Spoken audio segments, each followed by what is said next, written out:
성경에 보면 다윗이 너무 흥분이 돼가지고 주님을 막 찬양을 합니다. 얼마나 흥분이 되어서 주님을 찬양했는지 옷이 내려가는 줄을 모를 만큼 그렇게 찬양했습니다. 그 시간이 언제이냐면요, 성전이 건축되어졌을 때입니다. 왜 그랬을까요? 하나님이 가장 기뻐하시는 일이었습니다. 하나님과 교제할 수 있는 장소였습니다. 그 장소가 준비되어졌을 때 다윗은 말로 표현할 수 없는 어떤 감정에 휩싸이게 되십니다. 왕으로서 막 찬양하는데 옷이 벗겨집니다.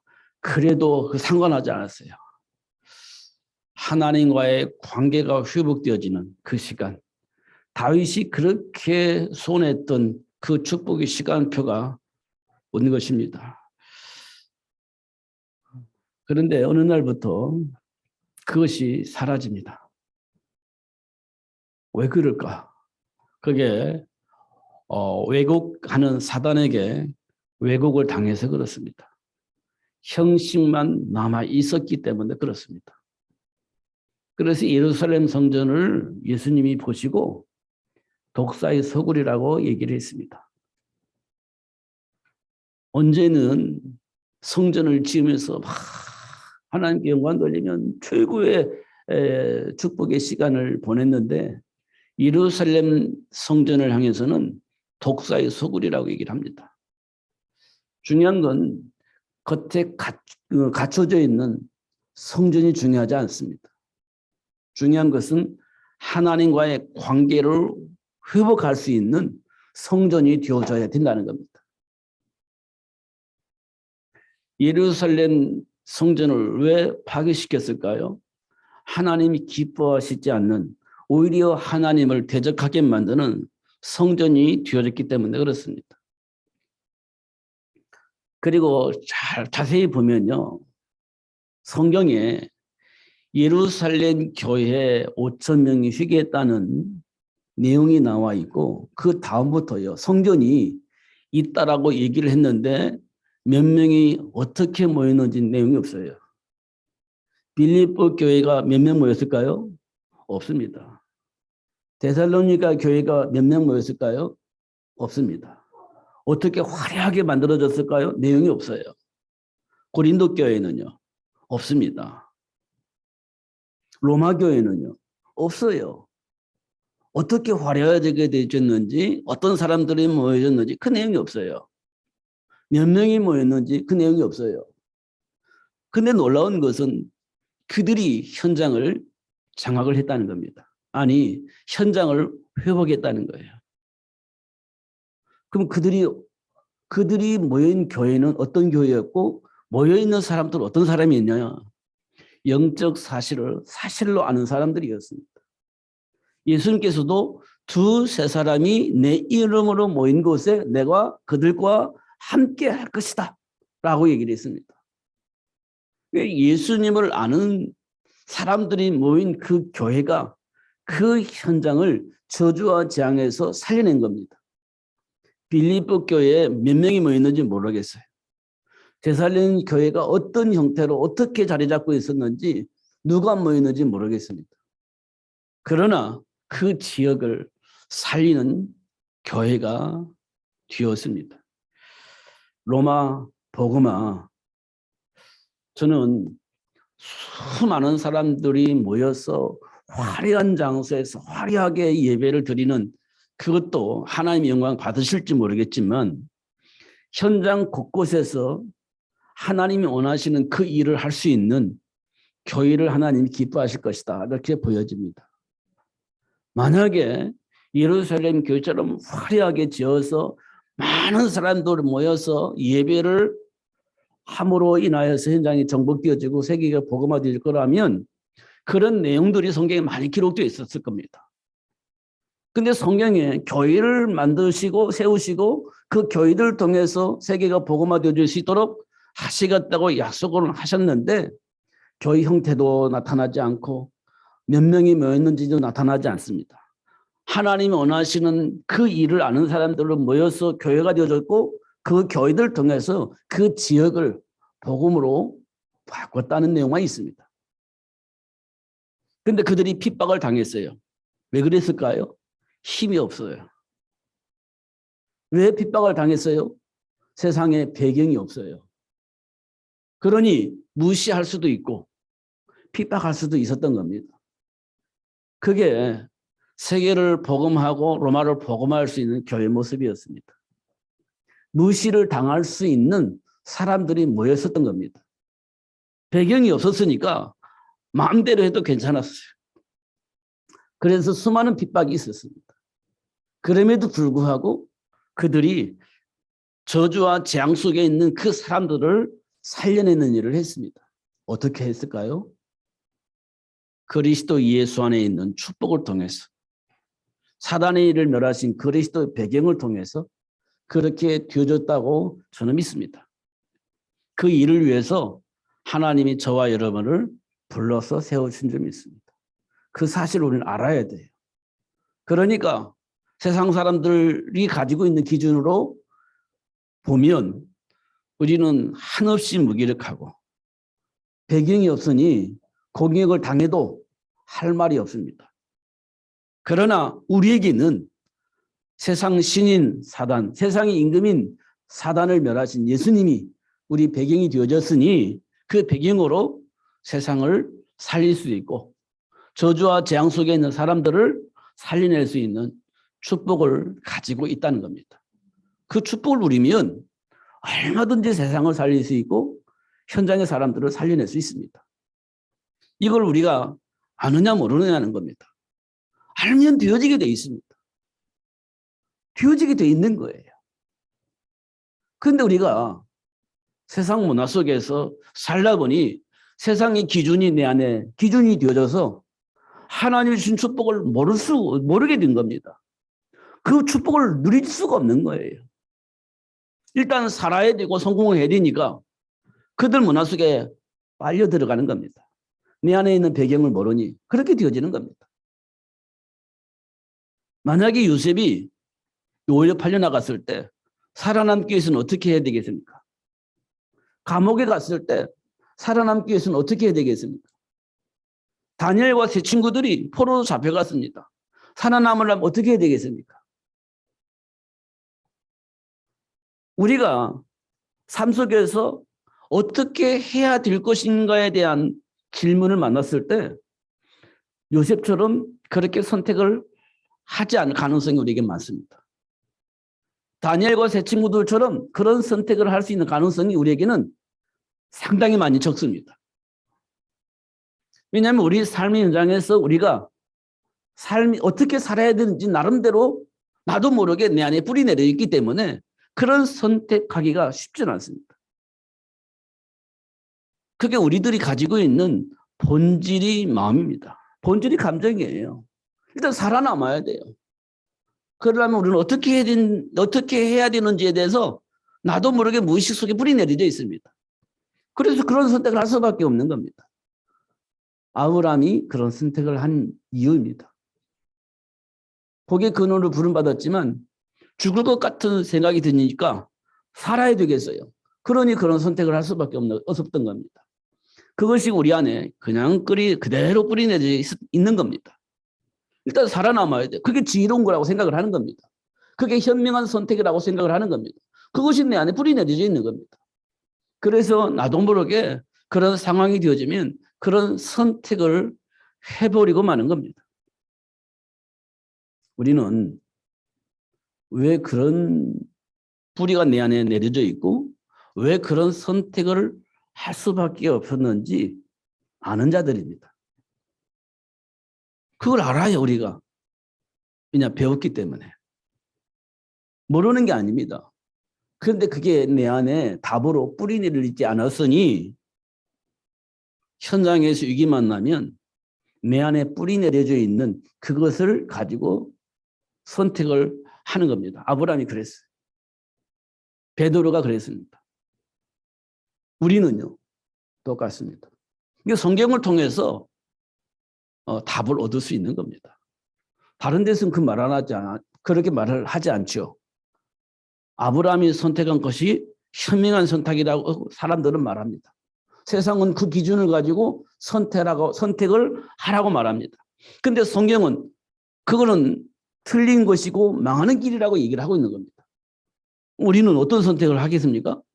세상에서 말하는 그 기준을 가지고 선택을 하는 겁니다. 예수 믿는데 우리는요. 그러니까 예수 믿는 이유가 불명확한 겁니다. 명확하지 않은 거예요. 베드로처럼 예수님과 함께 하면서도 그 사실을 모르는 겁니다. 예수를 믿는 우리가 그 사실을 모르는 겁니다. 그래서 순간순간 그런 선택이 되어지고 많은 것들입니다.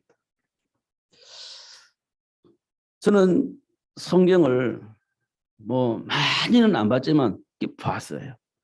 이해가 안 되어지는 부분이 뭐냐면 하나님의 계획 속에 있는 이스라엘 백성들이 왜 다른 짓을 하느냐? 왜 다른 짓을 하지? 왜 그렇게 선택을 했지? 라는 부분입니다. 그게 이해가 안 됐어요. 그런데 하나님께서 왜 그렇게 하셨을까라고 질문을 할 때도 이해가 안 됐습니다. 근데 이해가 안 되어지는 그 부분에 대해서 목사님께 물어보면 그거 난제야 이렇게 표현했습니다. 난제란 말은 설명하기 어렵다는 거예요. 믿지만 설명할 수가 없다는 겁니다. 이렇게 대답이 왔어요. 아니, 목사님이 모르면 어떻게 알겠어요? 그런데 그리스도를 알게 되어진 이후에 왜 그렇게 하나님이 하셨는지 이유가 발견되어졌습니다. 하나님이 왜 그렇게 하셨는지 이유가 발견되어졌어요. 그래서 하나님의 은혜를 통해서만 그게 발견되어지는 것이지 학문적으로 연구해가지고 철학적으로 연구해가지고 알 수 있는 것이 아니다. 이렇게 결론이 났어요. 바리새인들이 그렇게 연구를 했어요. 그리고 그 가운데 사도 바울이 특별하게 좋은 머리를 가지고 많은 것을 알고 있고 영향을 입힐 수 있는 사람으로 그렇게 성공의 길을 갔습니다. 율법으로는 흠이 없다라고 얘기를 했어요. 그런데 그리스도를 모르는 거예요. 문제와 사건 앞에 왜 이 문제가 왔는지 하나님의 계획이 무엇인지 몰랐던 겁니다. 그냥 정죄하는 거예요. 아는 것 가지고 판단하고 정죄를 하는 거였습니다. 그런데 알고 보니까요. 하나님 우리를 왜 창조하셨는지 알게 하시려고 하나님과 함께 해야 할 이유를 알게 하시려고 그 문제와 사건을 허락하신 것임을 알게 되어집니다. 그 문제가 없었더라면 하나님과 함께 해야 할 이유를 모르는 겁니다. 하나님의 배경을 왜 누려야 되는지 그 이유를 몰라요. 그 문제와 사건이 없었더라면 한계를 만나지 않았더라면 하나님께서 이 말씀을 왜 주셨는지를 모르는 겁니다. 그래서 그 사실을 알게 하시려고 문제를 주시고 그것도 해결할 수 없는 문제, 한계 속에서 어찌할 바 알지 못하고 방황할 수밖에 없는 문제를 찾아서 방황할 수밖에 없는 그런 문제를 주신 겁니다. 그리고 찾아오셔서 하나님과 함께할 이유, 이 말씀을 왜 주셨는지 그 이유를 알게 하신 것임을 확인할 수 있었습니다. 문제를 만난 것이 위기겠어요? 아니면 하나님 약속하신 축복을 누릴 수 있는 시작이니 감사하겠습니까? 알면 감사가 나오는 겁니다. 모르니까 원망불평하면서 자기 자신을 한탄하는 겁니다. 알면 감사한 겁니다. 저는 그런 사실들을 알게 되었습니다. 사람들은 창세기 3장 문제를 이 세상의 모든 문제의 시작이라고 얘기를 합니다. 맞잖아요. 하나님의 말씀을 몰라서 하나님을 떠난 문제니 이 문제로 수많은 문제들이 일어납니다. 이 수많은 문제의 원인이 뭐냐? 하나님을 떠난 문제 이렇게 얘기를 하는 겁니다. 그 창세기 3장 문제를 이 세상의 모든 문제의 근원이라고 얘기를 합니다. 이 문제를 신학으로는 뭐라고 말하냐? 원죄 이렇게 얘기를 합니다. 이 원죄 문제가 해결된다면 이 세상의 문제가 해결되어지는 겁니다. 이 땅의 문제가 해결되어지는 겁니다. 이 원죄의 문제는 뭐냐? 하나님을 불신하고 떠난 죄를 말하는 겁니다. 그러면 이 세상 모든 사람이 하나님을 떠난 죄 문제를 해결을 받고 하나님을 만날 수 있다고 한다면 이 세상의 문제는 해결되어지는 겁니다. 이게 쉽고 간단한 문제입니다. 우리 보고 죄 문제를 해결하라고 했다면 이건 불가능한 일이에요. 죄 문제가 해결되지 않으니 하나님 만날 수도 없는 겁니다. 그러면 우리가 가지고 있는 삶의 문제는요, 영원히 해결되지 않는 겁니다. 그 수단과 그 무엇으로도 해결할 수 없고 수단과 방법도 없습니다. 안 됩니다. 그래서 우리는 운명과 팔자라고 얘기를 하는 겁니다. 그래서 수많은 사람들이 이 운명과 팔자를 해결해 보려고 사주 보잖아요. 근데 그 사주를 본다고 해서 문제가 해결되는 것이 아니잖아요. 사주를 봐서 문제 해결될 것 같으면 이 세상 문제가 벌써 없어졌습니다. 없어지기도 남죠. 또 정성을 들이면 해결된다고요? 그럼 벌써 끝났습니다. 이 땅의 문제는요. 왜냐하면 우리 조상들이요. 그 얼마나 정성을 들였습니까? 정화수 떠다 놓고 막 다르게 빌었잖아요. 시도 때도 없이 점쟁이한테 가 전받고 시도 때도 없이 절에 가가지고 빌었지 않습니까? 그러면 이 땅의 문제 벌써 해결되어야 되죠. 해결 안 되는 겁니다. 왜 그랬을까요? 인간의 문제는 정성이 부족한 게 아니에요. 하나님을 떠났기 때문에 그래요. 하나님을 떠난 인간이 왜 하나님만 나오면 되지? 그런데 하나님을 떠난 이 불신앙의 죄를 가지고 하나님 만나면 안 돼요. 만났으면 안 됩니다. 만나면 죽습니다. 문제가 해결되어져야 돼요. 그런데 인간이 그 해결할 수 있는 능력이 없어요. 하나님 만나지고 못하는 겁니다.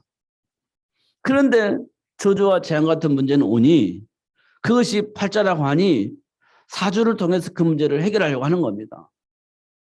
해결할 수가 없어요. 많은 사람들은 맞아, 내가 그때 좀 보니까 딱 맞던데, 정말 좀 보니까 그 문제가 해결되던데 라고 얘기를 하지만 해결되지 않습니다. 사람들은 고사지잖아요. 고사지냅니다. 차를 사도 고사지내고 무슨 건물을 지어도 고사지내고 뭘 하려고 하면 또 고사지내고 합니다. 저는요 여러 번 봤어요. 왜 그럴까요? 저주와 재앙이 임하지 않도록. 그 다음에 내가 원하는 대로 이 모든 일들이 잘 진행되어질 수 있도록 그리고 돈 많이 벌 수 있도록 벌게 해달라고 고사지내는 겁니다. 그러면 그렇게 해서 삶의 문제가 해결될까요? 해결되지 않습니다. 그게 뭐냐면 하나님이 주신 축복을 몰라서 그래요. 하나님의 배경을 누릴 수 없어서 그렇습니다. 그럼 그 문제 어떻게 하면 해결할까요? 필요 없습니다. 그래서 운명과 팔자라고 얘기를 하는 거예요. 이 세상 모든 사람이 그렇게 살고 있습니다. 근데 놀라운 것은 예수 믿는 사람도 그 속에 갇혀서 살고 있는 겁니다. 다만 교회 와서 예배를 드릴 뿐이지 내 영혼은 여전히 갇혀 있는 겁니다. 그럼 어떻게 해요? 방법이 없지. 그냥 교회 다닌다고 얘기를 하는 겁니다. 그냥 예수 믿는다고 하지만 비밀을 모르니 그 속에 갇혀서 사는 겁니다. 어떻게 해결돼요? 해결되지 않아요. 근데 교회 다니니까 예수 이름으로 기도하죠. 응답을 안 하십니다. 응답을 받지 못해요. 왜? 인정하지 않으니까. 이런 일들이 우리 삶 속에 일어나고 있는 겁니다. 그럼 어떻게 해요? 문제 만나죠. 사건 만나죠. 그러면 그때 우리가 문제 원인도 답을 안다면 발판이 되어져서 증인이 되어지는 길이 되어지겠는데 모르니 어떻게 하겠습니까? 문제 해결하는 데만 초점이 맞춰 있으니 하나님이 원하는 것은 관심도 없고 내게 있는 문제만 해결하는 데 관심이 있으니 해결할 수가 없죠. 왜냐하면 하나님이 답을 주어도 답을 받지 못해요. 그러니 어쩔 수가 없는 겁니다. 성경에 보면 한나가 아들이 없어 기도하는데 하나님께서 아들을 낳아야 할 이유를 알게 하셨을 때 한나가 응답을 받지 못했다면 어떻게 했겠어요? 사무엘은 나올 수가 없습니다. 그런데 한나가 자기 문제를 놓고 막 기도하는데 하나님께서 답을 주었어요. 하나님의 말씀을 전달할 수 있는 사람이 필요한데 그 사람이 필요한데 라고 얘기했을 때 예, 알겠습니다.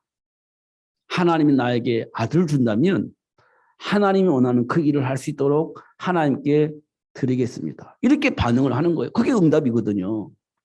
그런데 우리는 아니 우리 대를 이어야 돼. 이을 아들이 필요해. 라고 생각한다면 하나님과의 소통이 안 되는 겁니다. 하나님 주신 답을 얻을 수가 없는 거예요. 그러면 사무엘 같은 인물을 만들어낼 수가 없는 거죠. 우리는 그렇게 신앙생활을 할 수 있는 가능성이 많아요. 그래서 하나님께서 한나를 통해서 사무엘을 양육할 수밖에 없었던 그 이유를 우리에게 답으로 주신 거예요. 그럼 우리가 문제를 만났을 때 우리가 요구하는 그 요구 조건을 가지고 하나님께 기도했을 때 분명히 하나님께서 답을 주셨을 겁니다. 근데 내가 요구하는 요구 조건 때문에 하나님의 음성을 듣지 못할 수 있는 가능성이 많아요. 그잖아요. 내가 요구하는 건 따로 있는데 그 요구가 곧 응답이라고 생각하고 있는데 하나님의 계획을 이루기 위해서 하나님의 말씀을 하실 때 그걸 응답으로 받지 않는다면 참 곤란한 일이 벌어지겠죠. 이런 일들이 우리 삶 속에 일어나고 있는 겁니다. 그래서 하나님이 주신 말씀을 통해서 우리를 점검하는 거 굉장히 중요해요. 그래야 우리가 응답을 받는 겁니다. 그래야 그 축복 속에서 약속된 축복이 내 삶 속에 열매로 나타나게 하시는 하나님의 역사를 체험할 수 있습니다. 이 길을 갈 수 있도록 하나님이 찾아오셔서 사단의 머리를 상하게 하고 우리를 건져내 주실 여자의 후손을 약속하셨어요. 이 말씀이 우리에겐 최고의 답이에요. 아, 여자의 후손. 이게 우리에게 최고의 복음입니다. 이보다 더 좋은 소식은 없죠. 이보다 더 좋은 소식 없어요. 그 여자의 후손이 누구냐? 우리가 잘 알고 있는 동정녀 마리아를 통해서 오신 예수님이세요. 십자가에 박혀 죽으시고 3일 만에 부활하신 그 예수님이 사단의 머리를 상하게 하고 우리를 건져내 주실 수 있는 분이란 말이에요. 그래서 우리 예수 믿는 거예요. 하나님 만날 수 있는 길이 되니까. 내가 가지고 있는 불신앙의 죄 문제를 해결해 주신 분이시기 때문에 그 예수를 믿는 거예요. 그래서 사단을 올면서 해방될 수 있는 길이니 그 예수를 믿는 겁니다. 그냥 신학적으로 종교적인 색깔로 믿으면 그 의미가 없어요. 바리새인도 그렇게 했거든요. 근데 실제적으로 하나님과 함께 해야 할 이유를 알고 있는 우리가 하나님을 만날 수 있는 길 대신 예수를 안다는 것은 최고의 복입니다. 그것을 알기 때문에 세상을 바꿀 수 있습니다. 조금 전에 얘기했던 빌립보 교회가 어떤 교회인지 몰라요. 몇 명이 모였는지. 교회 형태가 어떻게 되어졌는지 몰라요. 그렇지만 그 지역을 살렸습니다. 제가 성지순례를 갔을 때 4대 교회가 있었습니다. 성경에 보면 그 계시록에 나와 있는 그 교회들입니다. 물론 벽돌로 쌓여져 있기는 했습니다. 그런데 장소를 보면 우리 교회의 차이가, 우리 교회의 크기 차이와 별로 차이가 없습니다. 오히려 더 작을 수도 있어요. 다 무너져 있지만 크기 형태는 우리 교회 크기밖에 안 해요. 근데 그 교회 모습이 그 교회가 지역을 살렸단 말이에요. 예루살렘 교회처럼 5천 명, 10,000명 모이는 교회가 아니었습니다. 아마 몇 명 모였을 것 같아요. 근데 그 교회를 살렸어요. 안디옥 교회는요, 사이즈가 똑같아요. 그런데 로마 복음화를 이뤄나갈 수 있는 제자를 만들고 파송하는 그 일에 충분히 도울 수 있는 교회였습니다. 그게 안디옥 교회예요. 사이즈는 우리 교회 크기밖에 아니에요. 사도행전 13장에 나온 안디옥 교회가 그랬습니다. 그럼 사이즈가 이 정도면 몇 명이 모였을까요? 근데 그들이 뭐 했냐? 로마 복음화를 이룰 수 있는 제자 양육하고 파송하는 일에 마음껏 헌신했습니다. 그게 안디옥 교회입니다. 근데 그 교회가 무너져서 잘 모르겠어요. 어떤 사이즈로 어떻게 만들어졌는지 그 교회에 나온 사람들이 몇 명인지 몰라요. 많아봤자 얼마인지 안 될 겁니다. 그런데 그 교회가 로마를 살리는 그 일에 시작이 된 교회입니다. 하나님과 함께하는 삶의 축복이 그런 겁니다. 하나님과 함께하는 자에게 주어진 축복이 그런 겁니다. 그래서 로마가 복음화 되어진 겁니다. 곳곳에 그런 교회가 세워지고 각 지역마다 그런 교회가 세워지면서 그 현장을 완전히 하나님 약속하신 축복을 회복할 수 있는 교회로 성장하게 된 겁니다.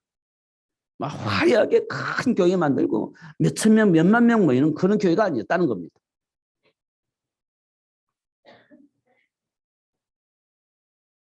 하나님과 함께하는 축복의 삶을 알면 뒤어진다는 겁니다.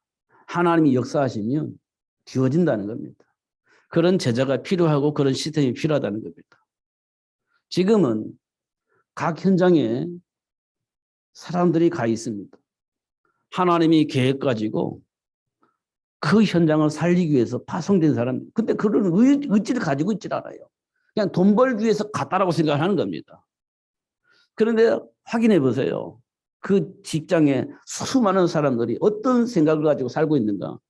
정체성을 정말 알고 누리는 삶을 살고 있는가? 아니면 사단에게 일생 종노를 할 수밖에 없는 배경을 가지고 그냥 돈 벌기 위해서 열심히 최선을 다하고 살고 있는 사람들인가? 확인해 보세요. 그렇다면 사명을 가지고 있는 내가 그 현장에 갔다면 이 현장을 하나님께서 왜 보내주셨는지 이유를 알게 될 겁니다. 그럼 기도하게 될 거예요. 이 기도하다 보면 하나님께서 만남의 축복을 통해서 한 사람 한 사람 살리게 될 것이고 그 회사에 영향을 입힐 수 있는 사람이 복음을 깨닫는다면 그 회사는요 분위기가 완전히 달라질 겁니다. 사도 바울이 왜 가이사 앞에 가서 이 복음을 전하려고 했을까요? 가이사가 이 복음을 안다면 로마의 분위기는 달라질 것이기 때문에 그렇습니다. 여러분이 가 있는 현장에 영향력을 입히는 사람이 그리스도 안에 있는 생명의 복음을 가진다면 그 회사의 분위기는 완전히 달라질 겁니다. 사람을 살리고 복되게 할 수 있는 현장으로 바뀌게 될 겁니다. 그 일을 위해서 하나님이 저와 여러분들을 그곳에 파송을 하셨을 겁니다. 그걸 발견하고 누려야 돼요. 요셉이 노예로 팔려나갔지만 그렇게 보여진 겁니다. 누명 쓰고 감옥에 갔지만 그게 보인 거예요. 그래서 요셉이 가는 현장마다 복이 임하게 되어집니다. 분위기가 바뀌어져 버린 거예요. 이런 것들을 우리가 충분히 볼 수가 있습니다. 우리에게 주어진 복이 그런 겁니다. 우리를 통해서 사람을 살리게 하시는 거예요. 우리를 통해서 현장을 살리게 하시는 겁니다. 그것 때문에 하나님이 우리를 불러서 이 복을 주신 겁니다. 창세기 1장에서 보면 26절, 27절, 28절이 있습니다. 이게 본래 인간의 모습입니다. 하나님이 인간을 창조하실 때 세계 복음화를 위해서 창조하셨어요. 세계 복음화를 위해서. 세계를 복음화하려고 하니 하나님과 함께하는 삶의 비밀을 가지고 있어야 됩니다. 하나님의 배경을 누릴 수 있어야 됩니다. 그래서 하나님이 세계 복음을 이룰 수 있는 인간에게 하나님의 배경을 누릴 수 있도록 하나님 형상으로 창조를 하신 겁니다. 그래서 복의 근원이 되어지게 하셨고, 결국은 하나님이 원하시는 그 일을 이뤄나갈 수 있도록 생육의 복을 주시고 그 일을 이룰 수 있는 제자를 생육할 수 있도록 축복하신 것을 확인할 수 있습니다. 그리고 그 하나님이 주신 축복을 통해서 저주와 재앙 속으로 이끌어가는 사단의 모든 일을 정복하고 다스릴 수 있는 권세를 주셔서 하나님 나라를 회복할 수 있도록 하시는 하나님의 사를 보게 되어집니다. 이게 본래 인간의 모습입니다. 생육의 복, 정욕의 복, 정복의 복, 다스릴 수 있는 복, 그래서 세계를 복음화할 수 있도록 하시는 하나님의 역사 속에서 준비된 축복을 누릴 수 있는 복, 이게 본래 인간의 모습입니다.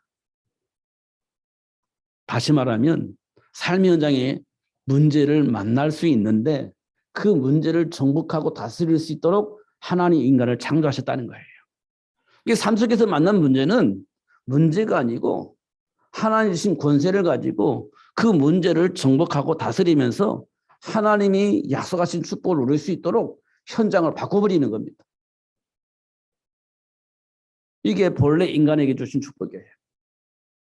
근데 그 복을 잃어버리니 문제 만나면 어떻게 이 문제 해결할까? 답이 있나요? 없어요. 그러니까 두려워하는 거예요. 그 다음에는 염려와 근심이 쌓입니다. 그러면 문제 해결되나요? 해결되지 않습니다. 그러면서 원망과 불평이 나도 모르게 나오게 되어집니다. 그것이 심각해지면 어떻게 되겠어요? 정신 문제가 오는 겁니다. 그 정신 문제가 뭘 만들어내느냐? 또 다른 문제를 만들어냅니다. 지금 우리 삶 속에서 일어나는 수많은 문제들이 문제를 만난 사람들이 답이 없어서 정신적인 고통을 당하다가 한계를 만난 사람들이 다른 문제를 만들어내는 겁니다. 그것이 우리 삶 속에서 일어나는 문제와 사건들입니다. 그 사실을 알았더라면 문제를 문제로 보지 않고 그 문제를 하나님 나라로 약속된 축복을 누릴 수 있는 발판이 되어지게 만들었더라면 세상은요 정말 행복했을 겁니다. 근데 그런 사실들 말해주는 장소가 없으니 그런 말들을 전해줄 수 있는 시스템이 없어지니 어떻게 하겠습니까? 방법이 없죠. 좀 이해가 안 되는 부분이 있었습니다. 하나가 뭐냐면 우리나라는요. 옛날에 제가 어릴 때 4분의 1이 기독교인이라고 했어요. 4명 모이면 한 사람이 기독교인이라는 겁니다. 그러면 영향을 입혀도 얼마든지 입힐 수 있었죠. 그런데 그 하나의 백성들이 세상을 못 바꿨습니다. 저주와 재앙을 만들어내는 그 일에 동참해버렸습니다. 많은 기독교인들이. 그 뉴스를 보면 어떤 장로님이 범죄를 해가지고 감옥에 가는 일들이 수없이 많았습니다. 대부분 장로님도 사업하는 사람들이니 사기 혐의로 막 이렇게 해서 감옥에 가는 일이 너무 많습니다. 이해가 안 되었습니다. 근데 어느 날 무너져요. 지금은요, 1000만도 안 됩니다. 뭐 800만, 600만 이 정도밖에 안 돼요. 완전히 줄어들었습니다. 왜 그랬을까요? 그리고 비판받습니다. 왜 그럴까요? 이제는 예수 믿는다라고 말하기도 불편해요. 왜 그럴까요? 그리스도 안에 있는 생명의 복음이 전달되지 않아서 그래요.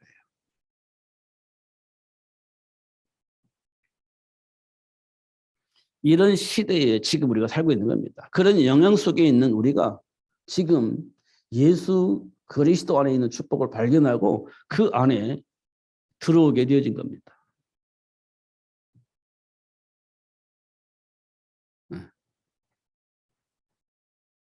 감사한 일이죠. 사명이 있는 거예요, 우리에게는요. 그런데 우리가 과연 할 수 있을까라고 얘기를 하는데요. 80세 된 모세를 통해서 출애굽의 일을 할 수 있도록 하나님이 역사하셨어요. 그러면 모세에게는 배경이 있나? 없어요. 그런데 하나님이 모세를 통해서 출애굽을 할 수 있도록 역사하셨어요. 할 수 있다는 거예요. 할 수 있다는 겁니다. 포로로 잡혀간 다니엘과 세 친구들이 바벨론 왕에게 영향을 입혀서 살아계신 하나님을 인정할 수밖에 없는 상황을 만들어냈습니다. 할 수 있다는 거예요. 포로 잡혀가지고 내가 뭐 할 수 아니 할 수 있다는 겁니다. 바벨론 왕 느부갓네살을 다리오 왕의 생각을 바꿔버렸습니다. 살아계신 하나님이 어떤 분이신지 인정할 수밖에 없는 일들을 하나님이 다니엘과 세 친구들에게 하셨어요. 되어지는 겁니다. 하는 거죠. 할 수 있는 것, 할 수 있다는 겁니다. 그렇게 핍박하던 바울을 불러서 오히려 예수가 그리스도라고 말하면서 로마 복음화를 이룰 수 있도록 하나님이 하셨어요. 하나님이 하시면 된다는 거지. 하나님이 함께 하시면 된다는 겁니다. 우리가 무조건 하나님이 나와 함께 있으니까 뭐든지 할 수 있어. 이게 아니고요. 본래 하나님이 우리에게 주신 축복이 무엇인지, 본래 하나님이 우리를 어떻게 창조하셨는지 그 이유를 알고 난 다음에 예수를 알면 되어진다는 겁니다. 저주와 재앙이 아닌 본래 준비된 축복을 누릴 수 있는 상황이 되어지니 되어진다는 거예요. 80세 노인도 포로 잡혀간 다니엘과 새 친구들도 사단에게 장악되어져 가지고 그리스도 대신 예수를 말하는 그 모든 사람들을 핍박하며 잡아다 주겠던 바울도 부름을 받으니 되어졌다는 겁니다. 그럼 저와 여러분은요? 당연히 되어지는 거죠.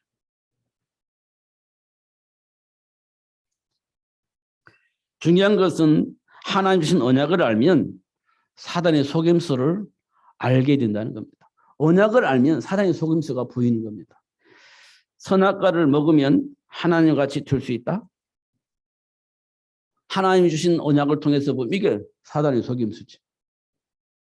그런데 이 언약을 무시해버리면 선악과 먹으면 하나같이 된다고 하면서 따먹을 수 있는 상황이 되는 겁니다. 언약을 모르면 따먹게 돼 있는 거예요. 언약을 알면 당연히 거절하는 거죠. 당연히 거부하는 겁니다. 이거 해야 할까 말까 고민하고 갈등할 필요가 없는 겁니다. 근데 우리는 고민하고 갈등하는 거예요. 왜요? 하고 싶으니까. 갖고 싶으니까. 갈등하는 거예요. 이게 언약의 의미를 모르면 그렇게 되는 거예요. 언약의 의미를 알면요. 그건 두말할 필요가 없이 거부할 수 있습니다. 바벨탑을 만들어 우리 이름을 내자. 이게 우리에게 굉장히 유혹입니다. 우리 이름이 나오는 게 얼마나 좋아요. 그잖아요. 이거 양보하기가 쉽잖아요. 우리 이름을 내자. 바벨탑을 만들었어. 우리 이름을 내자. 이게 사단의 속임수라고 우리가 조금 의심을 하게 되죠. 근데 사단의 속임수예요. 하나님의 영광을 위해서 살면 되는 건데 우리 이름을 내가지고 우리 이름을 유명하게 만들어 놓고 자랑스럽게 살면 되지 않겠냐. 그게 사단의 속임수입니다. 그게 바벨탑 사건이에요. 이게 이제 명예욕. 그렇죠. 이런 것들이 사단의 속임수로 드러나는 겁니다. 삶의 현장에 있는 수많은 문제는 하나의 나라를 회복할 수 있는 제자를 준비할 이유를 발견할 수 있는 응답의 시간입니다. 수많은 문제는 그 현장을 복되게 할 수 있는 제자를 만들어내야 할 이유를 알 수 있는 응답의 시간이 되는 겁니다. 요셉의 형들과 요셉의 삶을 보면 다르죠. 똑같이 아버지와 함께 포럼을 하면서 응답을 받는데 요셉의 형들은 지들 마음대로 살아요. 요셉은 그 말씀 붙잡고 생각과 삶을 관리를 하는 겁니다. 삶 현장의 형들을 보니까 하나님의 말씀대로 안 살아요. 그러니까 이제 얘기를 하는 거지. 형들은 그랬습니다. 형들은 화가 나는 겁니다. 고자질을 한다고 생각하니까. 말씀을 듣고도 깨닫지 못하는 거예요. 감정에 상하는 겁니다. 왜냐? 고자질 하는 거니까, 한다고 생각하니까. 이게 동생을 미워하는 거예요. 그러나 요셉은 그게 아니에요. 하나님과 함께하는 삶을 누릴 수 있도록 포럼하는 겁니다. 사단이 어떻게 속이고 있는지 이걸 포럼하는 거예요. 그런데 형들은 그렇게 생각하지 않는 겁니다. 고자질한다고 생각을 하는 거예요. 그 형들이 요셉을 노예로 팔아버리는 거죠. 왜냐? 죽이고 싶은 마음까지 생긴 거예요.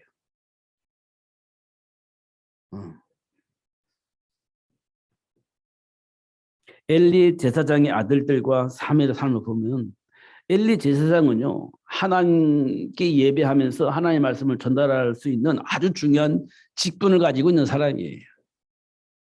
그런데 아들들이 대물림 받아서 제사장이 됐는데 이 아들들이 엉망진창이에요. 엉망진창입니다. 그런데 엘리 제사장이 아들들을 간섭을 못해. 간섭을 안 해. 그러니까 엘리 제사장의 아들들은 엉망진창이에요.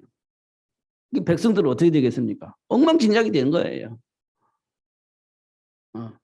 그러니까 막 우상, 어떻게든지 저주와 재앙 안 당하려고 우상을 다 가지고 있었던 그런 삶을 살았습니다. 백성들이. 그때 사무엘이 등장을 하는 겁니다. 하나님과의 소통을 하면서 하나님이 원하시는 말씀을 전달할 수 있는 선지자로 딱 세워지는 겁니다. 엘리 제사장 아들들은 엉망진창인데 하나님의 말씀을 듣지 않아요. 지들 마음대로 감정대로 막 해버리는 겁니다. 그런데 사무엘은 하나님의 말씀을 듣고 전달하는 거예요. 이게 삶 속에서 있는 겁니다. 현장 보는 눈입니다. 사울 왕이 귀신 들려가지고 하나님의 계획 속에 있는 다윗을 죽이려고 하죠. 근데 다윗은 하나님의 배경을 누리면서 사울 왕을 선대합니다. 하나님이 세운 왕이라고 생각하니 선대를 하는 거예요. 왜냐? 하나님이 알아서 해결해 주실 거라고 믿고 선대를 하는 겁니다. 아니, 자기가 위기 속에 빠졌는데요? 그래도 상관없어요. 하나님은 내 편이고 나와 함께 계시기 때문에 어떻게 할 수가 없다는 사실도 다윗은 알고 있어요. 그러니까 상관이 없어요. 사무엘은요, 하나님 알아서 해결하실 거라는 겁니다. 하나님께 맡기는 겁니다. 하나님 나라로 회복할 수 있는 제자를 준비해야 할 이유를 확인할 수 있는 현장입니다. 그래서 우리는 237, 5천 종족을 살릴 수 있는 제자 만들자고 얘기하는 거잖아요. 왜냐? 현장에 가보니까 엉망진창이에요. 그럼 그들을 살릴 수 있는 제자가 필요한 거지.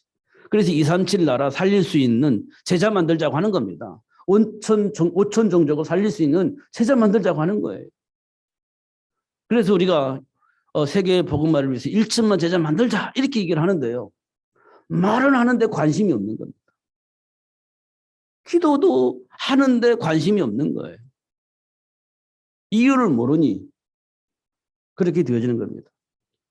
그래도 우리는 그 일을 해야 되니까 언약 붙잡고 기도하는 겁니다. 그러면서 증거도 주시고 증인이 되어지도록 역사하신 하나님께서 형통한 복을 주시기도 하시고 또 골리앗을 이기게 하게 하시기도 하시고 또 사자굴 속에 들어갔는데 살아남게도 하시고 핍박자 바울을 불러서 로마를 복음할 수 있는 시스템을 만들게 하시기도 하시고 그렇게 하셨습니다. 왜냐하면 문제 속에 증거를 주셔서 증인이 되어지도록 하시는 하나님의 역사 속에서 우리 그 시간표를 보게 되어지는 겁니다. 그럼 우리에게 그런 시간표가 있겠죠. 아니 몰라서 그렇지 그 많은 시간표가 우리에게 지나갔을 겁니다. 이제는 우리가 좀 봐야 됩니다. 그래야 하나님이 준비한 축복을 누릴 수 있어요. 사람들의 삶의 배경을 알면 하나님의 시간표를 볼 수가 있어요. 하나님의 말씀을 무시했던 네피림 문화 사람들. 왜냐하면 성공했어요. 나름대로 삶의 기준이 생겨서 미래까지 보장받을 수 있는 삶을 살고 있었습니다. 그러니 하나님의 말씀이 필요 없었습니다. 그 말씀을 무시해버렸어요. 그때 하나님께서 어떤 시간표를 가졌죠? 홍수 시간표를 가진 겁니다. 시간표가 보이는 거예요.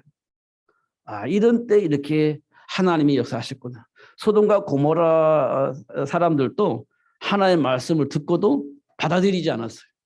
왜냐? 내 마음대로 행복하게 살 수 있는 시스템이 갖춰져 있으니 굳이 예수 믿어가지고 내 마음대로 살 수 없는 그런 삶을 살 수 있다는 거 싫어. 그러니까 말씀을 무시해버리는 겁니다. 그게 소돔과 고모라였습니다.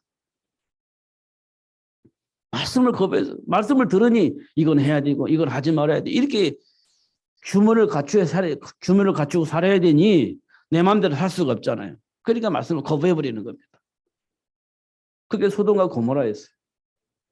그때 하나님께서 이를 심판하는 것을 볼 수 있어요. 심판합니다. 이게 확산되어지고 이게 딱 뿌리 내려지니 하나님께서 심판하시는 것들을 확인할 수 있습니다. 그리고 복음을 방해하는 바리새 사상이 뿌리 내려졌을 때 하나님 바울을 불러서 그 뿌리를 자체를 뽑아버리는 겁니다. 시간표를 볼 수 있는 거죠. 삶 속에서 드러나는 문제를 통해서 사람들의 삶의 기준과 반응을 보면서 시간표를 볼 수 있다, 이렇게 볼 수가 있습니다. 실패한 것처럼 보였지만 준비된 축복을 누리는 사람들이 있습니다. 복의 근원으로 부름받은 아브라함. 실패한 것처럼 보였지만 복의 근원이 되어지게 하시는 하나님의 역사를 보게 됐습니다. 어린 양을 양육할 제자로 준비된 베드로. 정말 예수님을 저주하면서 부른다고 도망가 버렸으니 완전 실패한 것처럼 보이는데 하나님은 그 베드로를 세계를 복음할 수 있는 준비된 어린 양을 양육할 수 있는 축복의 사람으로 그렇게 불러 세우시는 것을 볼 수 있습니다. 결국 하나님은 삶의 현장에 있는 저주와 재앙 속에 빠져있는 수많은 사람들을 살릴 수 있는 제자를 만들어내는 겁니다. 그리고 현장에 파송해서 사람들을 살려내는 겁니다. 이게 하나님의 소원이에요. 그 일을 위해서 하나님이 원하는 자를 불러서 함께 하시고 전도도 하며 귀신을 내어쫓는 권세를 주시고 그 축복을 누릴 수 있도록 역사하시는 겁니다. 저와 여러분이 그런 부름을 받아서 그 축복을 누릴 수 있도록 하나님 축복하신 겁니다. 속지 마시고요. 흔들리지 마시고 하나님의 배경을 누리며 승리하시는 여러분 되시기를 예수님 이름 축복합니다. 기도하겠습니다. 살아계신 하나님 아버지 감사합니다. 오늘도 최고의 복을 주셔서 감사합니다. 알게 하시고 누릴 수 있도록 성령으로 충만하게 하여 주옵소서. 예수 그리스도 이름으로 기도합니다. 아멘.